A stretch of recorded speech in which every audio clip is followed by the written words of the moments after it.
Bismillahirrahmanirrahim.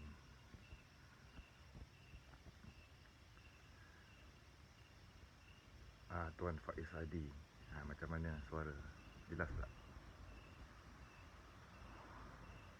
Nawaina ta'allum wa ta'lim wa tazakkura wa tazkir wa naf'a wal intifa' wal ifadata wal istifadah wal hasa 'ala tamassuki bi kitabillah wa sunnati rasulih sallallahu alaihi wasallam wa du'a ila al huda wa dalalata 'ala al khair ibtigha'a wajhillah mardatihi qurbihi wa thawabihi syai'un. Tuan-tuan yang dah bersama, macam mana ya? Minta maklum ada suara jelas tak? إلى حضرة النبي المصطفى رسول الله صلى الله عليه وسلم وآله الكرام وأصحابه العظام وإلى كافة الأنبياء والمرسلين والأولياء والشهداء والصالحين والعلماء العاملين وأرواح مشايخنا ووالدينا ومشايخهم ووالديهم ولجميع المسلمين والمسلمات والمؤمنين والمؤمنات الأحياء منهم والأموات، وخصوصا للمصنف في هذا الكتاب الإمام محي الدين أبو زكريا يحيى بن شرف النووي وأصوله ومن ينتسب إليه أجمعين، وخصوصا لمرتجم هذا الكتاب وأصوله وفروعه ومن ينتسب إليه أجمعين، وخصوصا لهذه النية ولكل نية الخير والسلامة في الدين والدنيا والآخرة.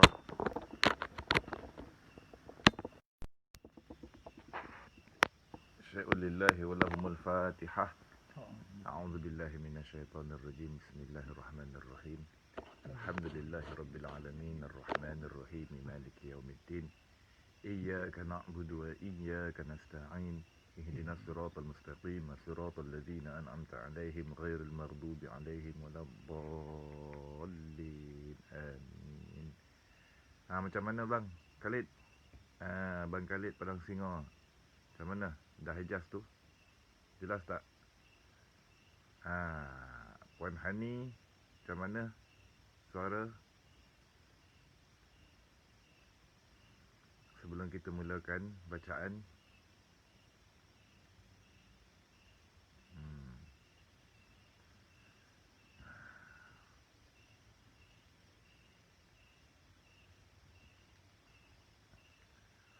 minta maklum balas ya.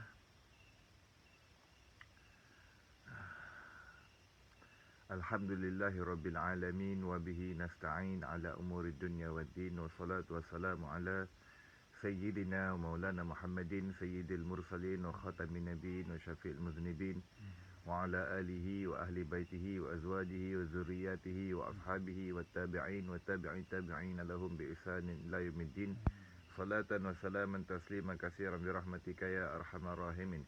Subhanallah alhamdulillah wa la ilaha illallah wallahu akbar wa la hawla wa la quwwata illa billahil aliyyil azim adada kulli harfin kutiba aw yuktabu abadal abidin wa daharat dahirin arhamar rahimin. Subhanaka la ilma lana illa ma 'allamtana innaka antal alimul hakim ya muallimal hikmah 'allimna ya muallimal hikmah 'allimna ya muallimal hikmah 'allimna.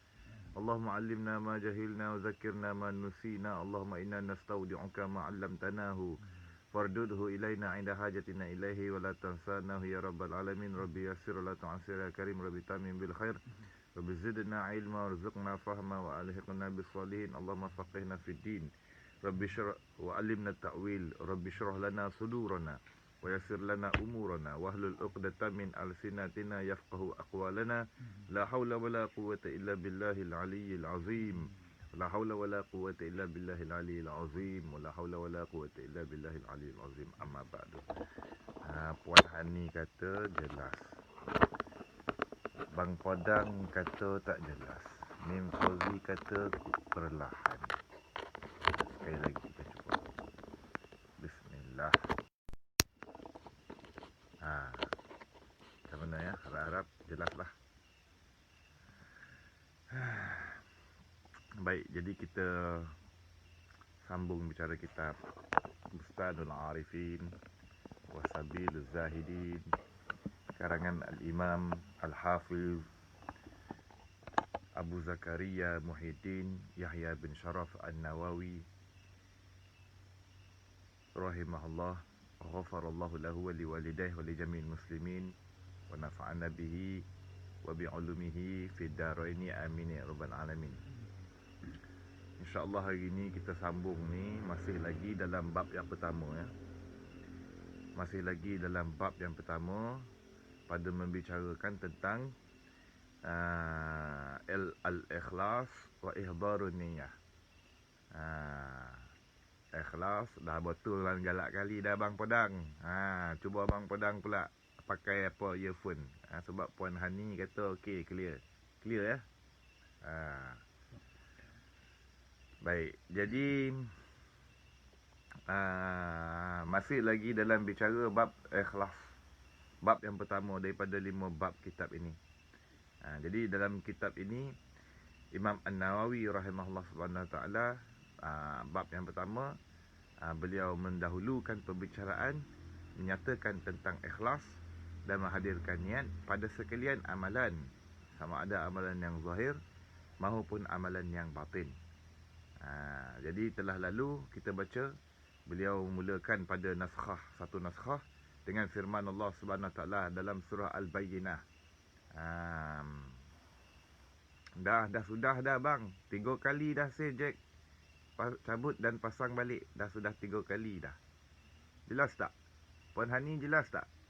Yang lain-lain minta bagi maklum balas. Jelas ke tidak?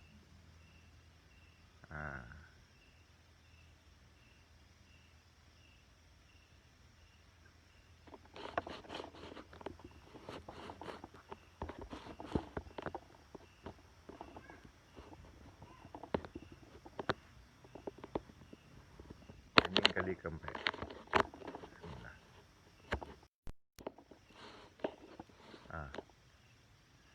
Muhammad, jelas tak? Jelas. Jelas ya Zulkifli ya. Kalau tak jelas lagi Bang Pedang Khalid, Bang Pedang Singo, Bang Khalid, minta Abang pakai earphone kau apa, kau connect dengan TV kau. Macam sudah-sudah lah.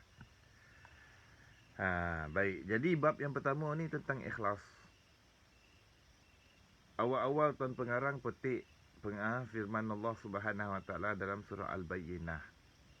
Yang mana Allah Subhanahu Wa Taala menyatakan bahawa tidaklah diperintah yang secara umumnya sekalian mukallaf lah.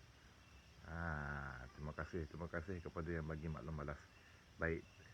Tidak diperintahkan sekalian mukallaf. Bila sebut mukallaf ni, wa imma daripada kalangan jin maupun manusia. Saqalain kan, dua yang diberatkan dengan hukum syarak, sama ada jin maupun manusia. Jadi mukallaf tersebut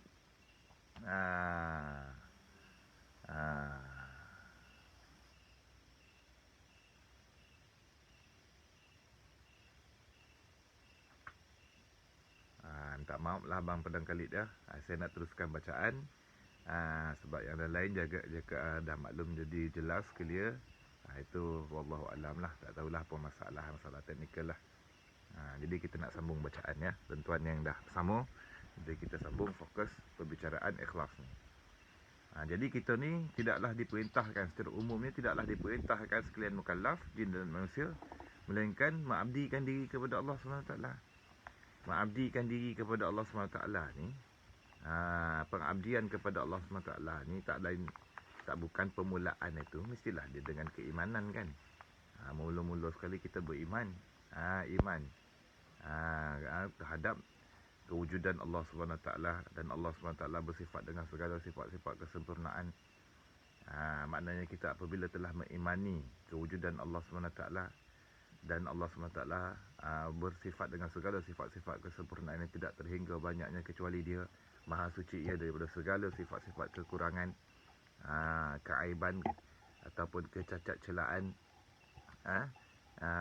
yang juga tidak terhingga banyaknya kecuali dia. Jadi Allah Subhanahu Wa Taala lah yang menciptakan makhluk. Allah Subhanahu Wa Taala lah yang menjadikan malaikat, jin, manusia. Allah Subhanahu Wa Taala yang mengutuskan rasul, kitab, dan Allah Subhanahu Wa Taala telah menetapkan segala ketetapan yang dikehendakinya sejak daripada azali. Dan Allah Subhanahu Wa Taala lah yang Tuhan yang wajib kita sembah, abdikan diri kepadanya. Jadi pengabdian tersebut tu tidak lain dan tidak bukan, iaitu dengan kita buat apa yang Allah Ta'ala perintah dan tinggalkan apa yang Allah Ta'ala tegah. Sama ada zahiran wa batinan, zahir maupun batin. Jadi itulah yang dikatakan sebagai ibadah, iaitu fi'lut ta'at wa tarkul manhiyat. Kita buat perkara yang diperintah, tinggal perkara yang ditegah. Baik. Kemudiannya segala amal ketaatan dan meninggalkan kemaksiatan ini, paksi dia tu terletak pada ikhlas. Itu peri penting tuan pengarang mendahulukan perbicaraan ikhlas ni dan menghadirkan niat pada setiap amalan yang kita kerjakan. Kerana ikhlas ini adalah merupakan perkara yang diusahakan oleh golongan ahlul ikhtisas. Golongan ahlul ikhtisas, golongan yang mempunyai khususiyah seperti para anbiya wal mursalin. Begitu juga golongan siddiqin, yang mereka berikan tumpuan, yang memberikan kepedulian yang berat terhadap perkara ni. Apa dia? Ikhlas lah. Jadi ikhlas ni kita telah maklum pada pertemuan yang lepas tu. Jadi ikhlas ni Allah SWT memerintahkan kita mengikhlaskan agama kita bagi Allah SWT semata-mata. Ikhlas daripada sudut keimanan, makna iman kita tu kita tauhidkan Allah SWT. Kita tidak campurkan dengan mensyirikkan Allah SWT dengan sesuatu. Itu makna ikhlas daripada sudut keimanan. Dan kalau ikhlas daripada sudut amal ibadah, segala amal ibadat yang kita kerjakan, begitu juga kita meninggalkan maksiat, adalah semata-mata kerana Allah SWT. Kerana kita nakkan mendekatkan diri kepada Allah SWT. Kita nakkan keredaan Allah SWT. Jadi itu di mana dikatakan ikhlas dalam ibadah. Menunggalkan Allah Subhanahu Wa Taala dalam semua amal ketaatan yang kita kerjakan. Dengan makna lain, dengan kata lain, kita tidak mencampur adukkan tujuan kita melakukan amal ketaatan tu kerana selain Allah SWT. Kerana perkara-perkara yang dikatakan sebagai keduniaan, iaitu kita buat itu kerana nak dapatkan pujian orang, sanjungan orang. Kita melakukan tu kerana nak dapatkan habuan keduniaan, pangkat, darjat, sokongan, publicity, populariti, dan juga kemewahan mata benda, wang ringgit. Jadi yang itu tu dinamakan riak. Jadi riak ni lawan ikhlas. Riak lah perkara yang membinasakan ikhlas. Jadi Allah SWT tak terima amalan melainkan amalan yang ikhlas. Jadi kita diperintahkan oleh Allah SWT untuk mengikhlaskan baik kita punya akidah maupun ibadah kita. Begitu juga akhlak kita. Sebab ikhlas ni tuan-tuan, daripada sudut bahasa makna ikhlas ni, dia tu perihal kita tu ataupun perbuatan kita itu mensucikan sesuatu ataupun mengasingkan sesuatu daripada campuran. Maka itu dikatakan ikhlas. Maknanya ikhlas tu maknanya perbuatan kita mengasingkan sesuatu daripada sesuatu campuran tu. Seperti mana kita tu, misalnya kata kita menapis santan daripada dia punya hampas dia kan. Maka yang itu perbuatan itu maknanya dipanggilkan sebagai ikhlas daripada sudut bahasa. Makna perbuatan kita nak menjernihkan sesuatu. Adapun daripada sudut istilah syarak, maka ulama banyak takrifan yang diberikan. Dalam kitab ni sendiri pun nanti kita tengok depan.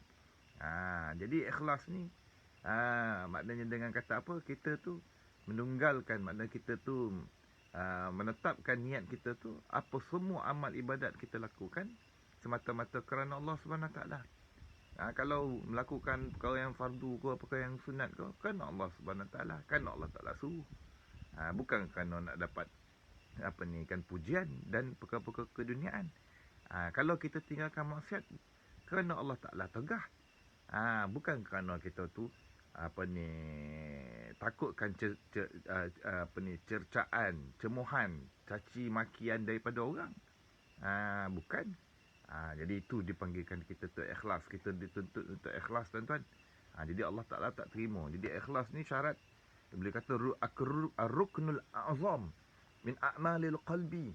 Rukun yang besar, yang sangat besar, penting dalam sekalian dan dia daripada kategori amalan hati. Sebab ikhlas ni dia diam di hati. Sebenarnya kata Imam Al-Ghazali, ikhlas ni mana kita tu menafikan sebarang campuran pada niat. Niat tu mahal dia, tempat dia di mana? Di hati. Jadi kita diperintahkan ikhlas. Jadi pastikan kita buat amal ibadah. Apa saja amal ibadah, contoh lah macam sekarang ni kan. Kita ni sekarang sedang yang SN tengah baca kitab. Tuan-tuan tengah mendengar. Barangkali tuan-tuan ada yang berkitab, tengok kitab sesama. Membaca sama-sama, mendengar sama-sama, tuan-tuan mencatat apa yang nak perlu dicatat. Jadi apa niat kita menuntut ilmu? Maknanya kita keterlibatan dengan ilmu ni. Esei ni, apa niat saya menyampaikan ilmu ni? Maka saya kenalah muhasabah. Adakah niat saya menyampaikan ilmu ni kerana nak dapatkan pujian orang, ataupun nak dapatkan view yang ramai, ataupun nak dapatkan reaction, ataupun nak dapatkan kepentingan habuan keduniaan, bayaran, ataupun kedudukan pangkat ke, dan seumpamanya. Yang itu, kalau itu ada yang tu, maka itu dinamakan riak. Maka sia-sialah amalan menyampaikan ilmu tu, walaupun ilmu tu barangkali orang yang boleh dapat manfaat di sisi orang. Itu tak ubah seperti bandingan yang na'udzubillah lah, minta berlindung lah kepada tukang yang bercakap ni kan, khususnya umumnya kepada para penyampai. Kalau itulah niat kita, maknanya kita ni tak ubahlah seperti orang kata tu batu asah ya. Batu asah dia boleh menajamkan pisau, tapi dia sendiri tak boleh nak memotong. Begitu juga jarum, perumpamaan dibuat oleh alim ulama kan. Maknanya seumpama jarum. Jarum tu dia boleh siap baju orang pakai, membuat pakaian menutup aurat orang. Boleh siap sepasang baju, tapi dia sendiri telanjang. Begitulah juga dengan pelita, lilin, dia membakar diri dia. Dia menerangi orang, tapi dia membakar diri. Ini semua perumpamaan bagi golongan yang golongan-golongan para ahlul ilmi yang tidak beramal dengan ilmunya, tapi ilmunya dapat manfaat pada orang.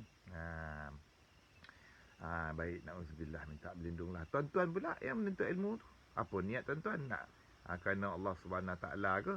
Kerana mencari keredaan Allah, nak beramal dengan Al-Quran, dengan sunnah Nabi SAW, nak dari perkara-perkara di tagah Allah Subhanahu Taala, nak menyempurnakan ibadah, ataupun ada kerana nak kumpul modal untuk nak buat karya ke, nak buat tesis ke, PhD ke, master ke. PhD barangkali tak ada ikut kelas kita ni kan. Apa ke,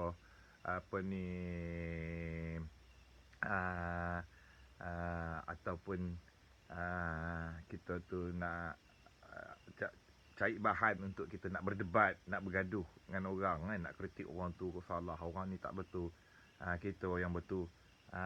Ataupun kita nak bermegah-megah, orang tak tahu, kita tahu, nak bermegah-megah dengan orang jahil kan. Ataupun kita tu nak berlumba-lumba, ataupun nak mengatasi kawan-kawan kita. Kawan-kawan kita yang alim, aku nak jadi lagi alim bagi daripada kawan-kawan ni. Kerana apa? Kerana nak dapatkan kemegahan. Satu sudut dipuji, satu sudut dicela. Itu ada panjang pembicaraannya lah. Ini yang bersangkut paut dengan niat. Kalau ada niat-niat ni, maka binasa lah kita punya usaha tu. Jadi kita sesia barangkali kita dapat ilmu tu kita boleh guna untuk tujuan yang kita nak adalah. Sebab nanti depan kita jumpa hadis Nabi SAW kata, kita ni, amal kita ni bergantung apa niat kita. Jadi saya kira kita tu, kalau kita penyampai ilmu ataupun kita tu penuntut ilmu, kita niatkanlah nawaina ta'alluma wa ta'lim. Kami niatkan belajar, menyampaikan ilmu, mempelajari ilmu, memberi faedah, mengambil faedah, memberi manfaat, mengambil manfaat. Kerana apa? Menggalakkan menggalakkan orang berpegang dengan kitab, dengan sunnah Nabi, dan niat-niat yang khair. Kerana apa? Kerana semata-mata taqarrub, menghampirkan diri kepada Allah SWT, lillahi ta'ala. Kerana nakkan kehampiran, maknanya nak kita ni disayangi oleh Allah SWT. Jadi yang itu tu, bila itulah niat-niat dia, niat-niat yang baik. Jadi insya-Allah lah pada permulaan itu kita dah ada keikhlasan pada usaha kita, sama ada menyampai ilmu ataupun menuntut ilmu. Begitulah pada sekalian amalan ketaatan yang kita kerjakan. Baik kita semayang, baik kita bertaharah ya. Baik kita solat, baik kita berzikir, baik kita baca Quran, baik kita baca kitab nafi', baik kita bayar zakat, sedekah, ataupun pergi haji umrah, ataupun kita buat kebajikan, tolong orang dan seumpama jadi yang itu tu semua pastikan niat kita tu, makna iradatul ba'isah. Keinginan yang membangkitkan kita untuk buat itu, pastikan dia tu mesti kita sandarkan dengan lillahi ta'ala. Jangan kita buatkan orang, dan jangan kita tinggal amalkan orang. Kalau kita buat amalkan orang, riak. Tinggal amalkan orang pun riak juga. Maknanya kalau kita buat amalkan orang, tu riak. Tinggal amalkan orang pun riak. Yang menyelamatkan kita, ikhlas. Jadi pastikan niat kita lillahi ta'ala. Jadi semoga saya dan tuan-tuan semua yang menguti kuliah ni, kita niat tu lillahi ta'ala lah. Jadi nanti kita tengok alamat dia. Tanda-tanda dia ada. Jadi hakikat niat dan ikhlas ni, maknanya tu dia tu menyucikan niat kita daripada sebarang campuran lain.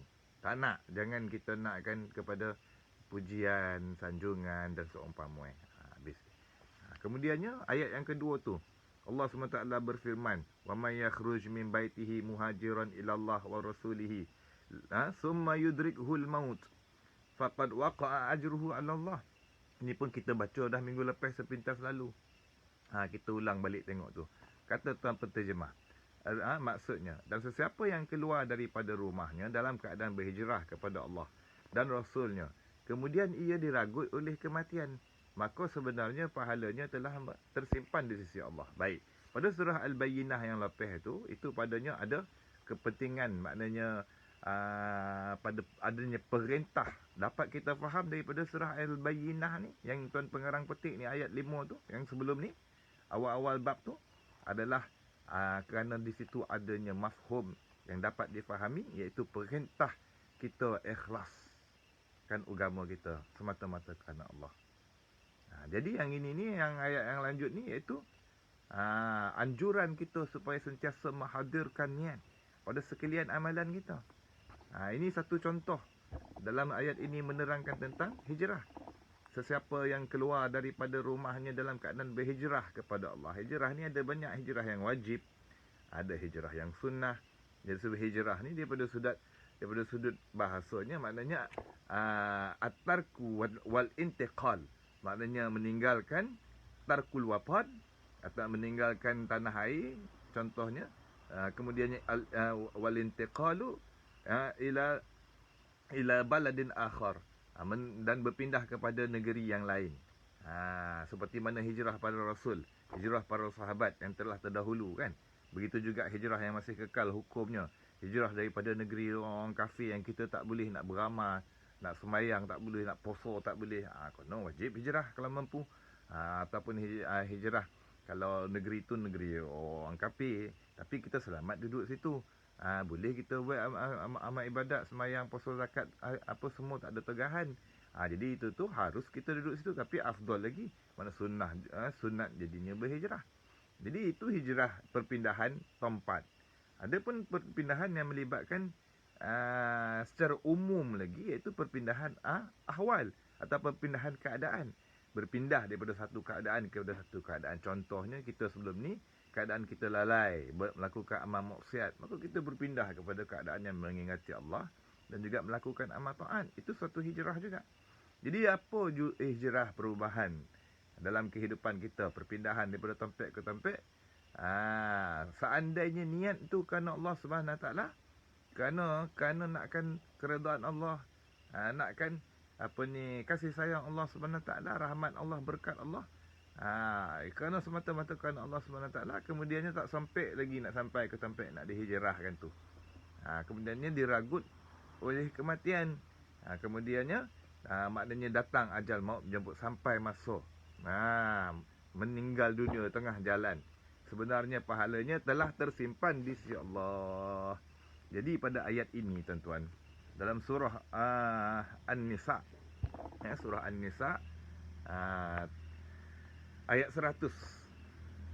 Surah An-Nisa ayat 100. Kata Imam Ibn Katsir rahimahullah ta'ala, yakni tafsiran pada ayat ini, maknanya waman kharaja min manzilihi, Barang siapa yang keluar daripada rumah dia, biniyatul hijrah, dengan dia tu berniat berhijrah, nak berpindah.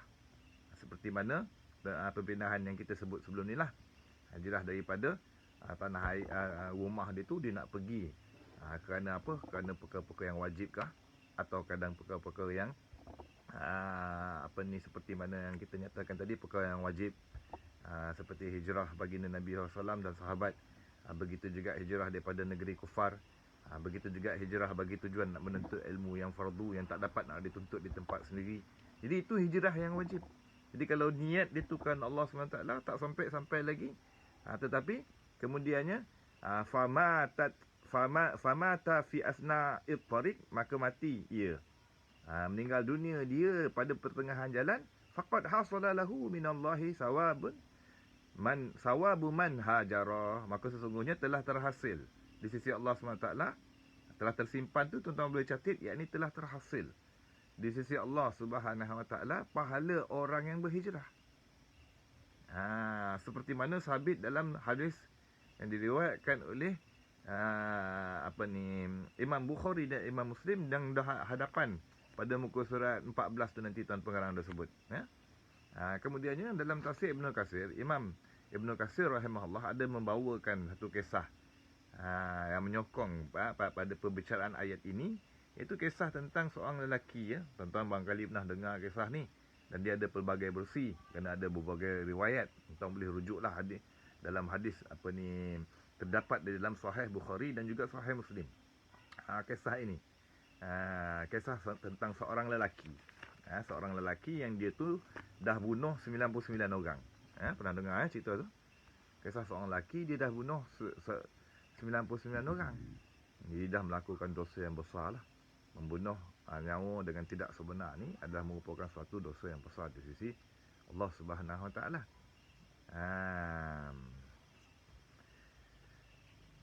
Jadi sebentar. Kemudiannya beliau mencukupkan pembunuhan beliau, orang yang ke-100 tu. Pada satu riwayat kata seorang abid, seorang yang kuat beramal ibadah. Satu riwayat kata dia tu seorang alim yang dibunuh tu. Cukup 100 orang dibunuh. Cukup 100 orang. Bila begitu, beliau pun pergi bertemu dengan seorang alim, dan kemudiannya beliau tanya tentang adakah dia ni layak, boleh bertaubat. Kalau dia taubat tu Allah SWT terima ke? Macam itulah maknanya pengertiannya. Jadi kemudiannya dijawab oleh orang alim tu, wa man yahulu bainaka wa bainat taubah, siapa yang boleh menghalang engkau untuk bertaubat? Itu satu persoalan. Tak ada siapa kan? Kita maklum taubat daripada dosa ni hukum dia wajib. Wajib secara bersegera lah. Taubat daripada segala dosa, sama ada dosa besar maupun dosa kecil, hukum dia wajib. Dosa ni sama ada kita tu dengan melakukan perkara yang ditegah ataupun kita meninggalkan perkara yang difardukan. Itu makna dosa. Jadi taubat daripada dosa ni hukum dia wajib. Dan dia tu kita wajib sempurnakan segala syaratnya, berhenti daripada perkara dosa tersebut. Kita menyesal terhadap perilakunya dengan sesungguh-sungguhnya, dan kita berazam untuk tidak melakukannya lagi, dan kita menunaikan hak kalau dosa tersebut yang sakit paut dengan hak.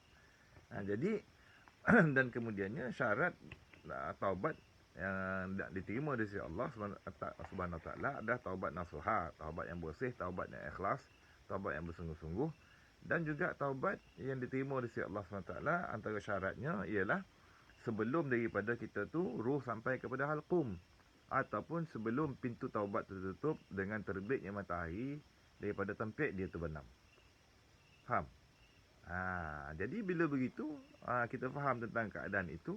Jadi apabila ditanya oleh pembunuh ni, orang alim tu pun kata, apa yang menghalang kau? Siapa yang boleh menghalang kau daripada bertaubat? Maknanya selagi kau hidup, kau memang bukan sahaja boleh bertaubat, bahkan wajib bertaubat. Jadi sekarang ni macam mana kau nak bertaubat? Kau berpindah lah. Berpindah daripada tempat kau. Kau duduk tempat kau ni membunuh orang yang kerja kau kan? Jadi kau berpindah ke satu tempat sana. Jadi beliau pun, orang alim tersebut mengisyaratkan kepada lelaki tersebut summa arsyadahu ila an yatahawwala min baladihi ila baladin akhar. Dia tunjukkan laki ni, kau pergi pindah ke tempat sanun. Ke sanun kau melakukan ya'budullah fihi, kau buat amal ibadah kat sanun. Susah untuk membunuh lagi dah. Pergi. Maka falam martahala min baladihi muhajiran ilal baladil akhar. Apabila dia, tatkala dia berpindah daripada tanah tempat tinggal dia tu, dia berpindah kepada tempat yang diisyaratkan oleh orang alim tu, dia nak pindah situ kan, dia dah bertaubat ni. Dia dalam niat dia, dalam hati dia tu kerana bertaubat kerana Allah SWT, dia dah menyesal dah membunuh 100 orang tu, dosa besar tu. Jadi dia bersungguh-sungguh bertaubat. Jadi dia ikut kata Tuan Syekh tu, dia nak pergi ke tempat tu. Tengah jalan adrakahul maut. Ni kisah benar ni. Tengah-tengah jalan dia tu pun diragut oleh kematian. Datang malaikat maut, cabut nyawa dia tengah perjalanan, tak sampai-sampai. Maka telah datanglah malaikat rahmat dan malaikat al-azab. Jadi jadi berbantah pula. Jadi berdebat pula dari kat situ. Di sisi si fulan ni, hamba Allah SWT, pembunuh ni tadi ni, yang bertaubat dalam perjalanan nak berpindah dia tu, berhijrah dia tu. Jadi di sisi kemudiannya bila mereka tu faqah haula'i berkata, malaikat rahmat berkata apa? Malaikat rahmat ini lelaki ini ja'a ta'iban. Dia datang sampai sini meninggal ni, dia datang dalam keadaan berorang yang bertaubat. Wa qala haula'i, malaikat azab pula kata apa? Malaikat azab kata, innahu lam yasil ba'd. Dia belum sampai lagi. Tengah jalan belum sampai lagi. Kemudiannya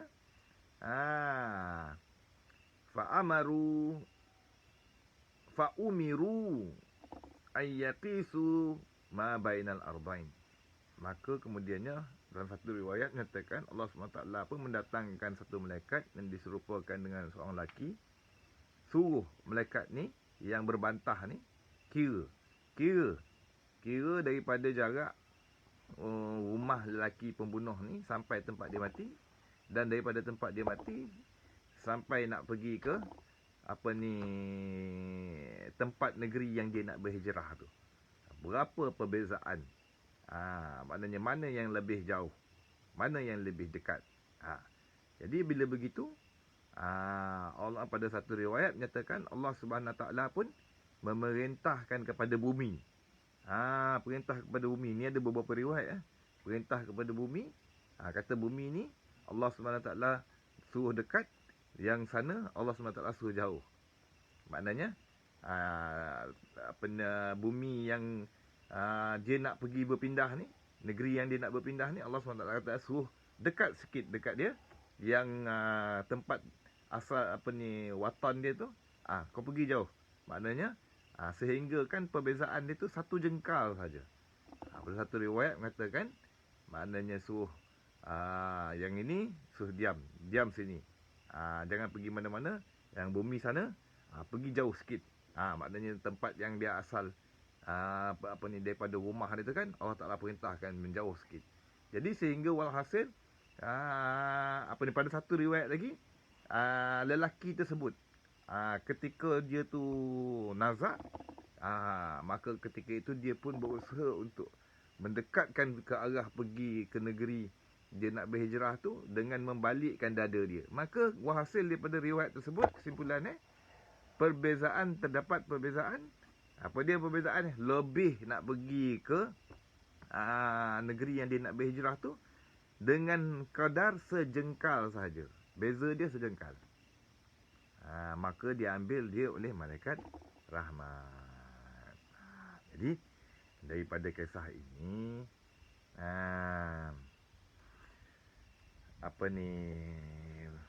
adalah merupakan peri penting dapat kita ketahui.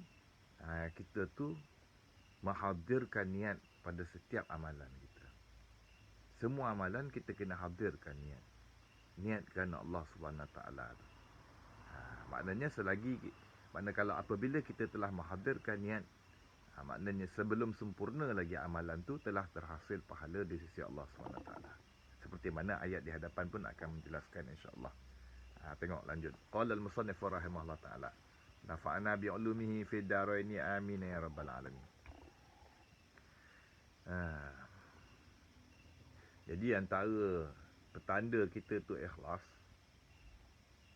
itu kalau kita nak camlah diri kita sendirilah. Ada banyak nanti depan kita akan jumpa insya-Allah taala. Tapi salah satu petanda kita tu ikhlas, kita tidak akan terkesan sama ada dengan pujian maupun dengan celaan. Secara umumnya kita ni pada nafsu amarah besok, kalau orang puji kita suka, kita seronok. Kalau orang caci kita ataupun maki kita ataupun orang marah ke kita, kita rasa sedih kan. Namun kalaulah seandainya kita tu benar-benar buat amal ikhlas lillahi ta'ala, kalau kita menyampai ikhlas, kita belajar ikhlas, kalau kita tu buat amal ibadat, solat kita, zikir kita, qiraatul Quran, puasa, zakat, haji, umrah, semua amal kebaikan kita buat lillahi ta'ala, kita tak terkesan pun dengan komentar orang. Sebab kita buat amal kerana nak redha Allah, bukan nak redha orang. Jadi kalau kita nak redha orang tu riak lah. Seperti mana makna kita maklum, talabul manzilah fi qulubin nas bi a'malil akhirah, menuntut tempat di hati manusia dengan amalan-amalan akhirat tu riak. Jadi riak ni perkara yang haram, dosa besar, ia membinasakan keikhlasan. Dia jaga. Dan firman Allah Subhanahu wa taala, wa qala ta'ala rabbukum a'lamu bima fi nufusikum. Rabbukum maksudnya dan Tuhanmu sangat mengetahui, a'lamu sangat mengetahui, maha mengetahui dengan apa yang di dalam hatimu. Baik, pada ayat ini ada peringatan supaya kita ikhlas. Kenapa? Kerana kita tu tidak dapat nak bersembunyi daripada Allah SWT, walaupun kita boleh bersembunyi daripada sekalian makhluk. Kita boleh sembunyi daripada semua orang. Kita boleh sembunyi daripada semua orang. Kita masuk dalam rumah kita, dalam bilik kita, kita kunci, kita tutup. Kita seorang, tak ada siapa tahu. CCTV tak ada, apa pun tak ada. Tapi kita tak dapat sembunyi daripada Allah SWT. Itu dalam bentuk, maknanya dalam kata sembunyi yang bangsa hissi, luaran. Ini makna sembunyi dalaman.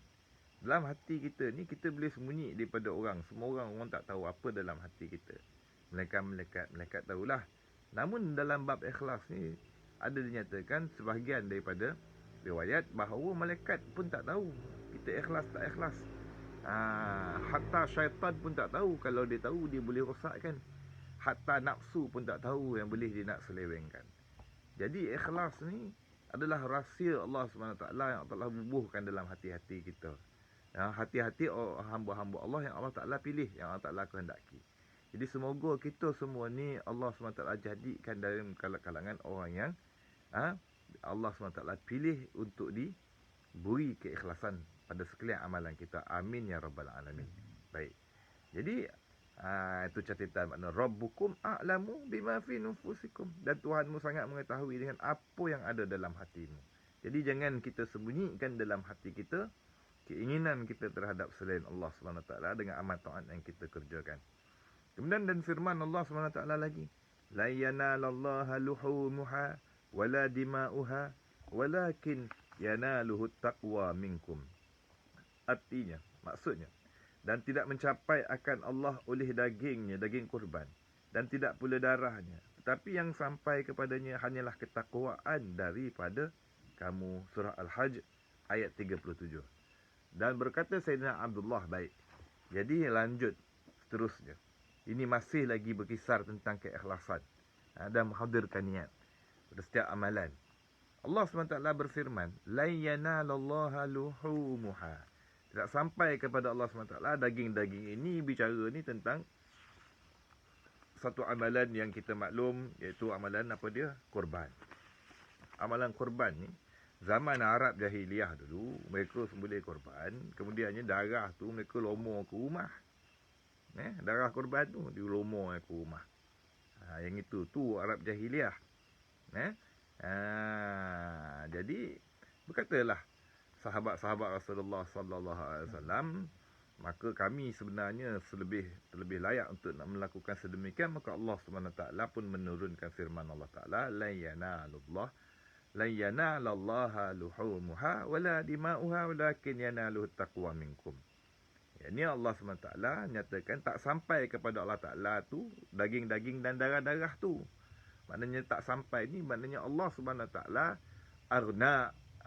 Allah SWT tu maha kaya daripada sekalian makhluknya. Allah SWT tak berajat kepada daging darah tu. Macam kita ni berajat kepada daging untuk makan, untuk jual dan seumpamanya. Allah SWT maknanya yang sampai kepada Allah SWT bukanlah daging, bukanlah darah tu seperti mana faham Arab jahiliah. Tetapi yang sampai kepada Allah SWT itu adalah apa dia? Yang sampai kepada Allah SWT walakin yanaluhut taqwa minkum. Ketakwaan daripada kamu. Yang sampai kepada Allah SWT itu ketakwaan daripada kamu. Makna kat situ tu tuan-tuan boleh catat, yakni yang sampai tu pada kata tetapi yang sampai tu kepadanya, kepada Allah hanyalah ketakwaan tu, tuan-tuan boleh catat. Yang sampai makna yang diterima dan diberi ganjaran di sisi Allah. Hanyalah ketakwaan. Takwa ni makna apa takwa? Takwa ini melibatkan keimanan dan juga melibatkan iz'an, penerimaan hati, dan juga melibatkan kita tu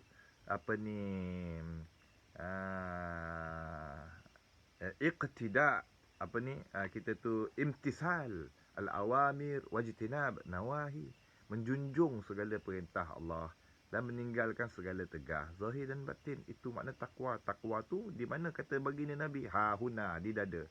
Baginda Nabi tunjuk di dada. Makna mengisyaratkan bahawa ketakwaan tu tempatnya di hati.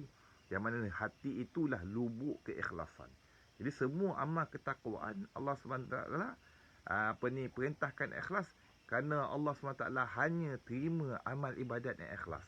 Ini adalah merupakan atas jalan misal, ataupun ini dipanggil contoh pada amalan korban secara khusus, namun umum pada segala amal ketaatan yang kita lakukan.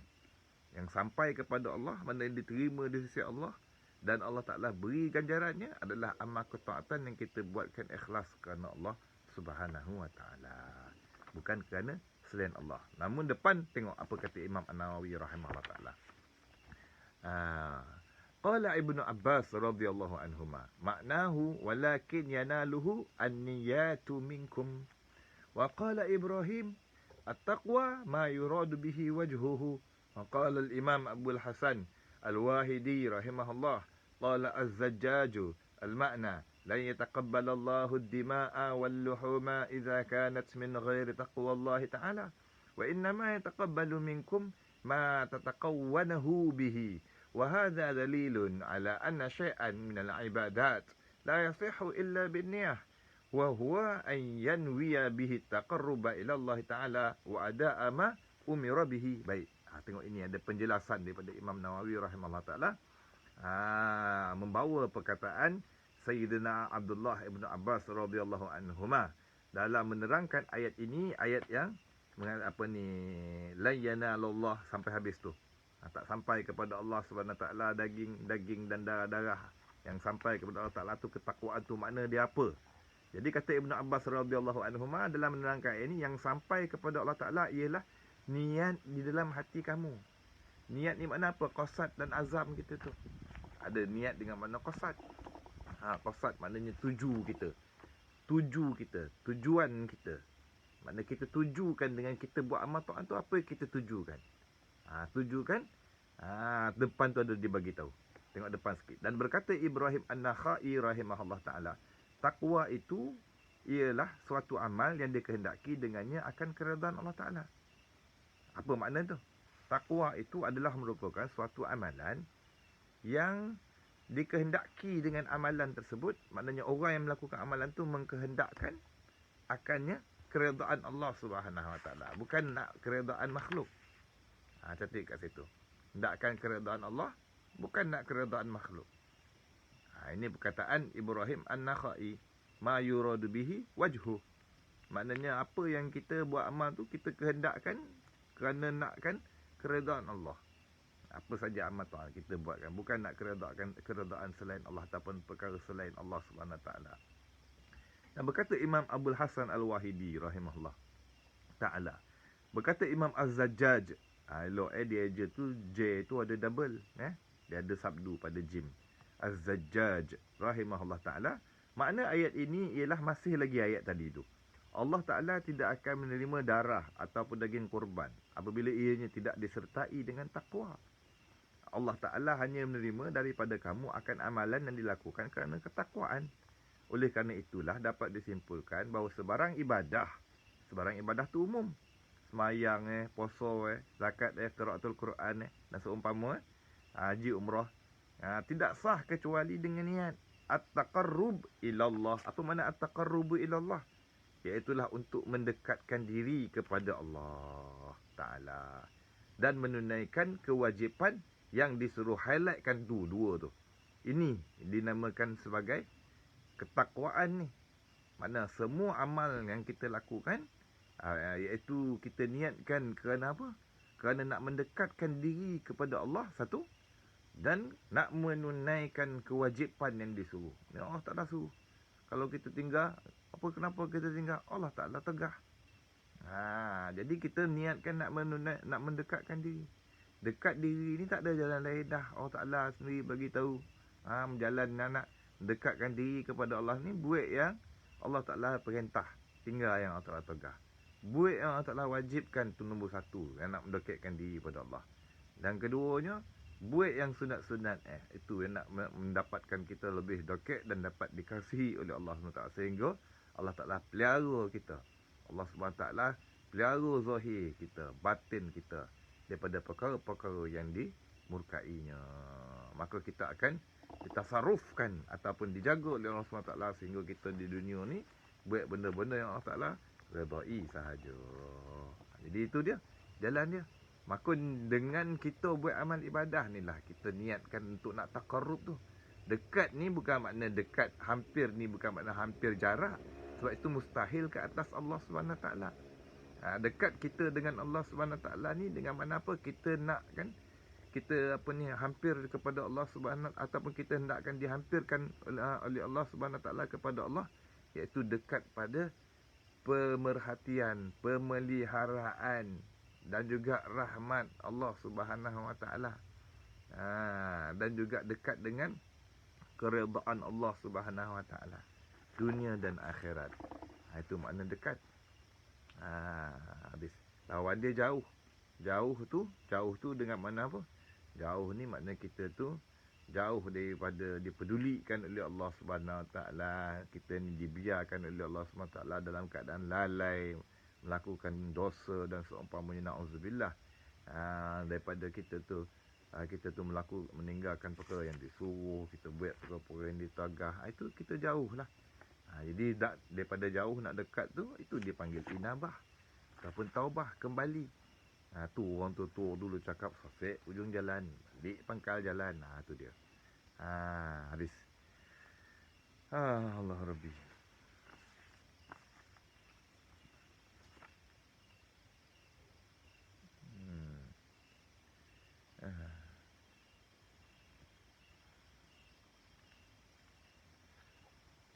Jadi pada ayat ini, secara kesimpulannya, masih lagi menitik beratkan tentang niat ni.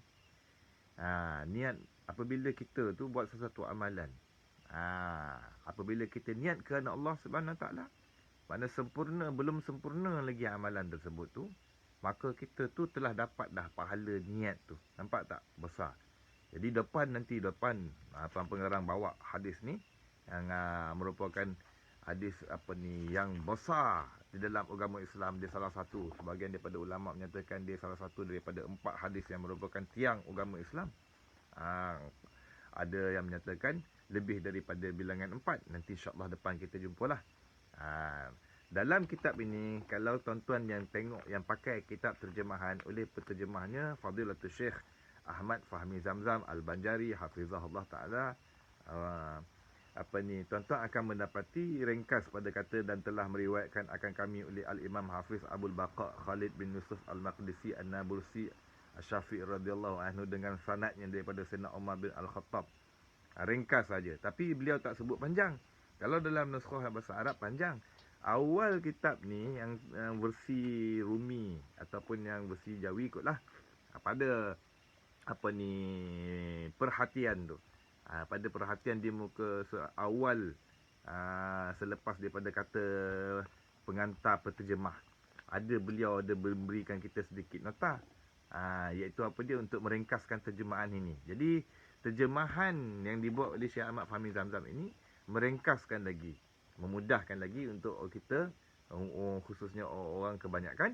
Beliau ada nyatakan kami tidak menyebutkan sanad-sanad hadis secara keseluruhan, tetapi hanya disebutkan sebahagian daripada sanad-sanad tersebut, dan kami juga tidak menyebutkan sanad-sanad perkataan para ulama secara keseluruhan, tetapi hanya disebutkan sebahagian saja.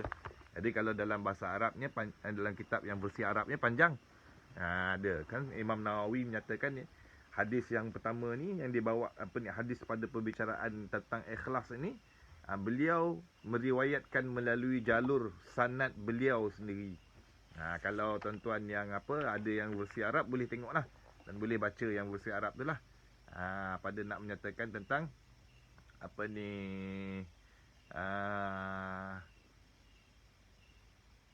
hadis baginda Nabi sallallahu alaihi wasallam. Seperti mana kata Imam An-Nawawi rahimahullah taala. Qala al-musannif rahimahullah taala, wa nafa'ana bi ulumihi fid daraini amin ya rabbal alamin. Wa niyyatu afdalu min at-ta'ati wal ibadat idh hiya aslun laha. Wa niyyatu li khafa'iha muta'allaquha al-qalbu. Wa ja'a fil hadits sahih an an-nabi sallallahu alaihi wasallam niyatul mu'min khairun min amalihi. Akhbarana syekhana al-imam al-hafiz Abdul Baqa Khalid ibn Yusuf ibn Sa'ad Khalid bin Yusuf bin Sa'd bin al-Hasan ibn al-Mufarrij bin Bakar al-Maqdisi an-Nabulsi ad-Dimashqi asy-Syafi'i radhiyallahu anhu qala akhbarana Abu al-Yumni al-Kindi akhbarana Muhammad bin Abdul Baqi al-Ansari akhbarana Abu Muhammad al-Hasan bin Ali al-Jawhari akhbarana Abu al-Husain Muhammad bin Al-Muzaffar Al-Hafiz akhbarana Abu Bakr Muhammad bin Sulaiman Al-Wasiti haddatsana Abu Nuaim Ubaid ibn Hisham Al-Halabi haddatsana Ibn Mubarak an Yahya bin Sa'id an Muhammad ibn Ibrahim At-Taimi an Al-Qamata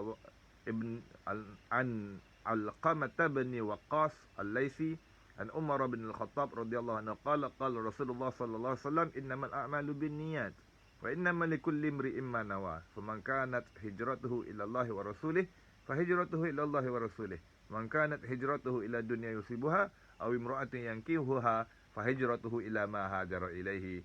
Hadza haditsun muttafaqun ala sihhatihi mujma'un ala 'izami mawqi'ihi wa jalalatihi wa huwa ahadu qawa'idil iman wa awwalu di'aimihi wa asyaddul arkan. Baik. Namun dalam kitab ini Imam tuan terjemah kata dan telah meriwayatkan akan kami, macam ada keciciran tercicir. Tuan-tuan yang ada kitab terjemahan tu, tuan-tuan tambahlah terjemahan tu. Selepas pada kata mendekatkan diri kepada Allah Ta'ala dan menunaikan kewajipan yang disuruh, tuan-tuan tambah. Dan niat lebih afdal daripada ketaatan dan amal ibadat. Dan niat adalah lebih afdal daripada segala amal, segala ketaatan dan segala ibadat. Kerana ia adalah asal bagi segala tersebut.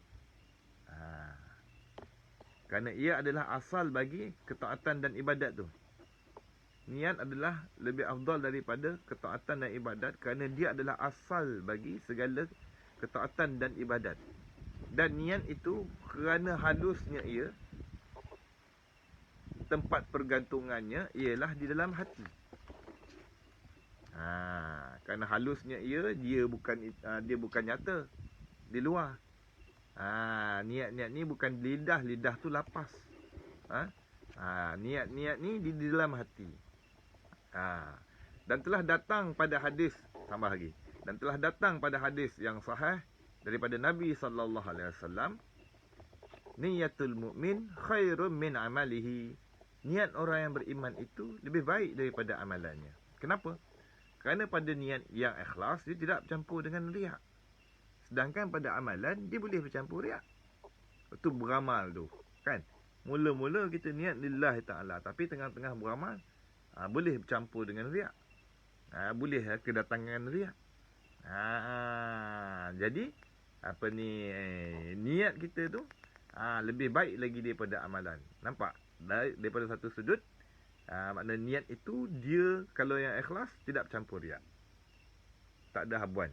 Kalau amalan ada habuan lagi untuk riak.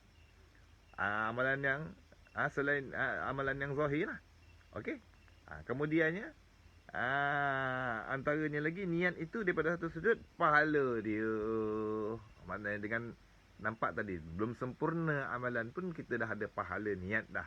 Itu makna niat. Dan kerana daripada niat itulah terbitnya terbitnya amalan-amalan ketaatan dan ibadat. Habis. Itu yang antara yang tercicir. Tuan-tuan boleh tambah. Kalau tak silap tercicir lah.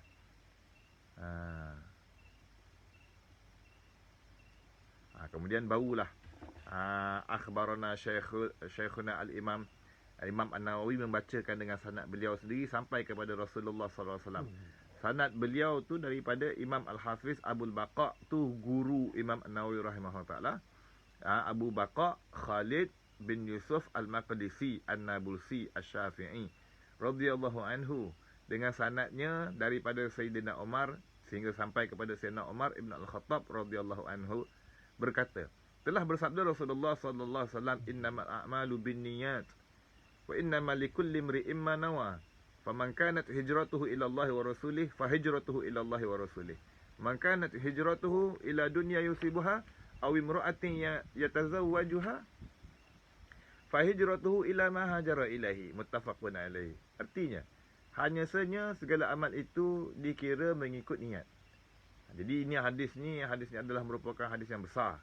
Kedudukannya di sisi agama Islam. Hadis ni tuan-tuan, ramai di kalangan alim ulama mendahulukan kitab karangan mereka dengan hadis ini. Antaranya imam besar kan, kitab Sahih Bukhari Ashahul Kitab Ba'dul Quran. Yang paling sahih kitab selepas pada Al-Quran. Kalau ditanya kita tunjuk kepada mana? Kitab Sahih Bukhari yang dikarang oleh Imam Al-Bukhari rahimahullah ta'ala. Imam Bukhari rahimahullah ta'ala mulakan kitab hadis sahih beliau dengan hadis ini. Besar hadis ni. Tak sampai kita nak sambung bicara hadis ni. Sebentar lalu kita tengok. Jadi kita begini Nabi SAW, hadis ni hadis tentang niat lagi. Hanya saja segala amal itu dikira mengikut niat. Mana segala amalan itu dikira innamal a'malu binniyat, sekalian amalan ketaatan, segala amalan yang kita kerjakan itu bergantung dengan niat kita. Jadi umum pengertian, kalau di sisi ulama ada beberapa pengertian. Makna kata innamal a'malu tu dengan makna innamas sihatul a'mal, hanya saja sah tak sah sesuatu amalan tu, penentu kesahihan sesuatu amalan tu bergantung dengan niat.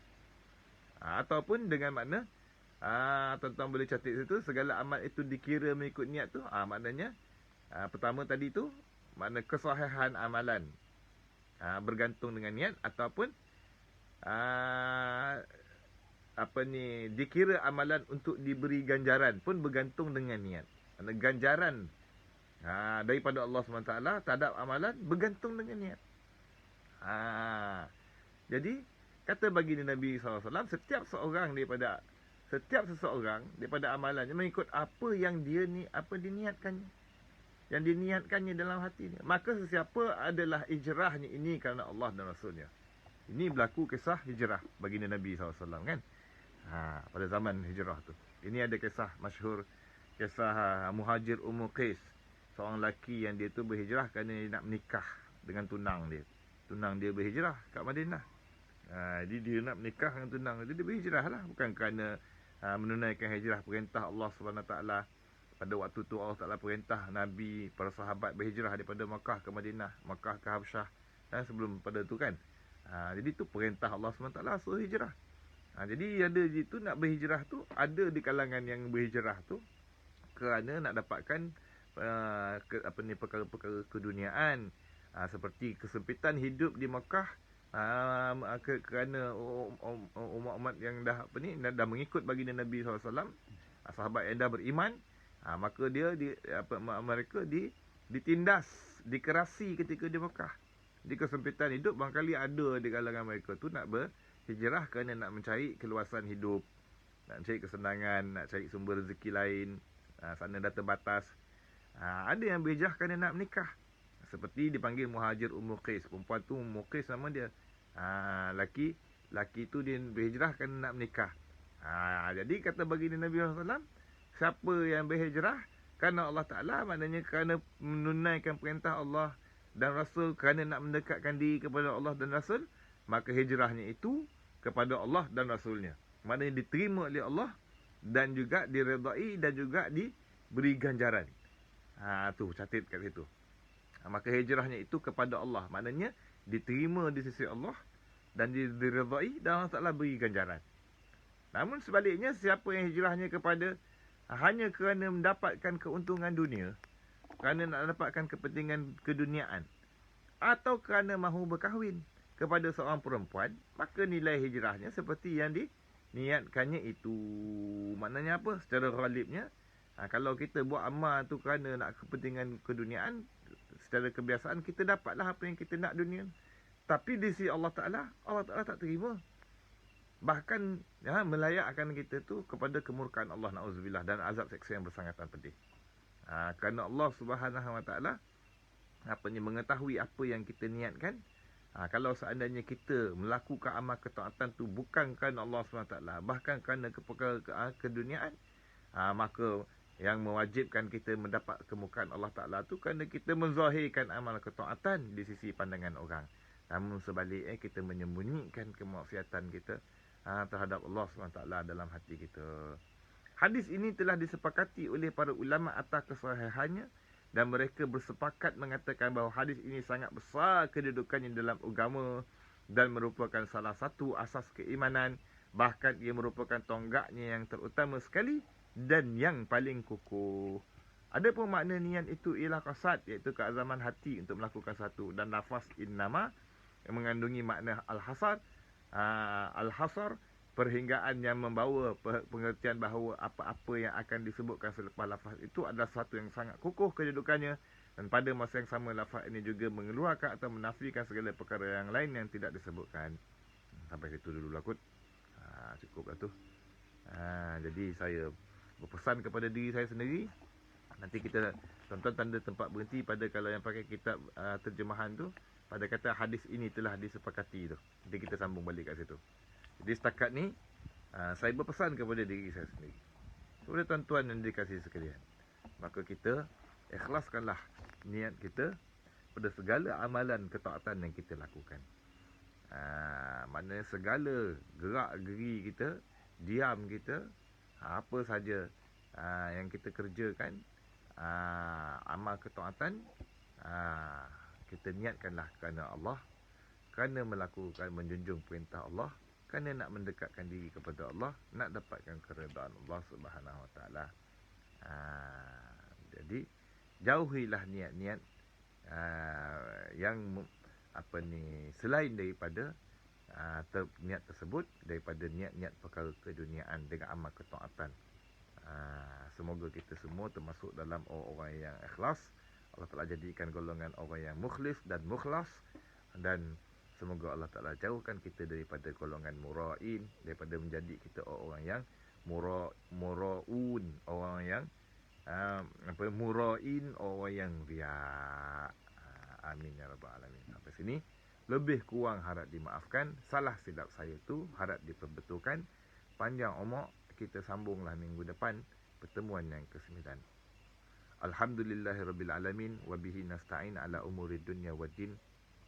Wassalatu wassalamu ala sayyidina maulana Muhammadin sayyidil mursalin khatamin nabiyyin syafi'il muznibin وعلى آله وأهل بيته وأزواجه وذرياته وأصحابه والتابعين والتابعين لهم بإحسان إلى يوم الدين صلاة وسلام تسليما كثيرا برحمتك يا أرحم الراحمين. اللهم أخرجنا من ظلمات الوهم وأكرمنا بنور الفهم وافتح علينا بمعرفة العلم وحسن أخلاقنا بالهلم وسهل لنا أبواب فضلك وانشر علينا من خزائن رحمتك يا أرحم الراحمين. اللهم نور قلوبنا بنور هدايتك كما نورت الأرض والسماء بنور شمسك. اللهم أرنا الحق حقا وارزقنا اتباعه وأرنا الباطل باطلا وارزقنا اجتنابه. اللهم أرنا الأشياء كما هي اللهم أرنا الأشياء كما هي اللهم أرنا الأشياء كما هي. اللهم طهر قلوبنا من النفاق وأعمالنا من الرياء وألسنتنا من الكذب وأعيننا من الخيانة فإنك تعلم خائنة الأعين وما تخفي الصدور. ربنا آتنا في الدنيا حسنة وفي الآخرة حسنة وقنا عذاب النار. اللهم اختم لنا بحسن الخاتمة ولا تختم علينا يا الله بسوء الخاتمة. وصلى الله على خير خلقه سيدنا محمد وعلى آله وصحبه وسلم وأرزقنا حلاوة الإيمان بما جاء به والحمد لله رب العالمين. تقبل الله منا ومنكم. بسم الله الرحمن الرحيم. والعصر إن الإنسان لفي خسر إلا الذين آمنوا وعملوا الصالحات وتواصوا بالحق وتواصوا بالصبر. سبحانك اللهم وبحمدك أشهد أن لا إله إلا أنت أستغفرك وأتوب إليك وبالله التوفيق والهداية. Assalamualaikum warahmatullahi wabarakatuh.